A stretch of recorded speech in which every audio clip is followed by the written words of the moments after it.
প্রবল বৃষ্টিতেও পাওয়া যাচ্ছে না পানীয় জল। গ্রামের মহিলারা রাস্তার উপর বাসন ও জগ ছুঁড়ে বিক্ষোভ করে এবং রাস্তা অবরোধ করে। শনিবার সকাল থেকে পানীয় জলের দাবিতে রাস্তা অবরোধে যোগ দেন পুরুলিয়ার আরশা থানার গান্ধীবাজার এলাকার বাসিন্দারা। গান্ধীবাজার থেকে শিরকাবাদ হয়ে অযোধ্যা পাহাড়ের দিকে যাওয়ার একটি গুরুত্বপূর্ণ সড়ক অবরোধের কারণে পথচারীদের সমস্যা হচ্ছে। আশপাশের লোকজন জানান, গত 3 মাস ধরে গ্রামের নলকূপগুলো অকেজ হয়ে পড়েছে।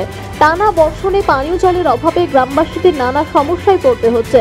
পানীয় জলের সমস্যার কথা স্থানীয় শিরকাবাদ গ্রাম পঞ্চায়েত ও আরশা ব্লকের বিডিওকে জানানো হলেও তাতে কোনো কর্ণপাত করা হয়নি বলে অভিযোগ। তাই বাধ্য হয়ে আজ সকালে সড়ক জ্যামে যোগ দেন তিনি। খবর পেয়ে আরশা থানার পুলিশ ঘটনাস্থলে পৌঁছে পুলিশের আশ্বাসে আন্দোলনকারীরা যানজট তুলে নেয়। গ্রামে আমার অনেকদিন থেকে দরখাস্ত দেওয়া হয়েছে, দরখাস্ত দেওয়াও কিছু কার্যকরী হয়নি।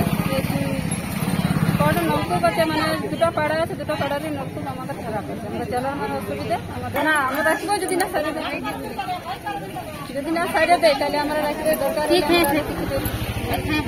আমরা দুদিন রান্না করি নাই, কাল থেকে জল চাই। কবে থেকে কদিন থানায় বড় বাবু এসেছে, ও বলছে আমরা ব্যবস্থা করে দিচ্ছি। আমরা এখন উঠান দিচ্ছে, বলছে আমরা যদি না সারিয়ে দিতে পারবো তাহলে বলছে বেঁধে রেখে দিব কালকে। আমরা উঠে যাচ্ছি, কাল সন্ধ্যা পর্যন্ত যদি না জিতেন দেয় তাহলে আমরা কাল সকালে ঘুরে পরত করি। কি নাম? 3-4টা নলকূপ আছে, ওর মধ্যে সব খারাপ হয়ে আছে। তারপরে একটি ঠিক ছিল, কাল সব ওইটাও খারাপ হয়েছে। প্রায় 2-3 মাস খারাপ হয়ে আছে। আমরা দরখাস্ত জমা দিয়েছি, দরখাস্ত জমা নেওয়ার মতো কোনো ওইটার থেকে কোনো কাজ করে দেয় নাই। হ্যাঁ, পঞ্চায়েতে জমা দিয়েছি। তারপরে বাধ্য হয়েছি আমরা রোড অবরোধ করতে।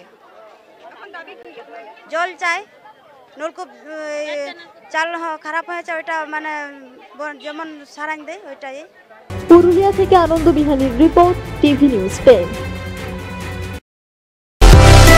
সুলভ সঠিক চিকিৎসার একমাত্র প্রতিষ্ঠান বিবেকানন্দ হসপিটাল।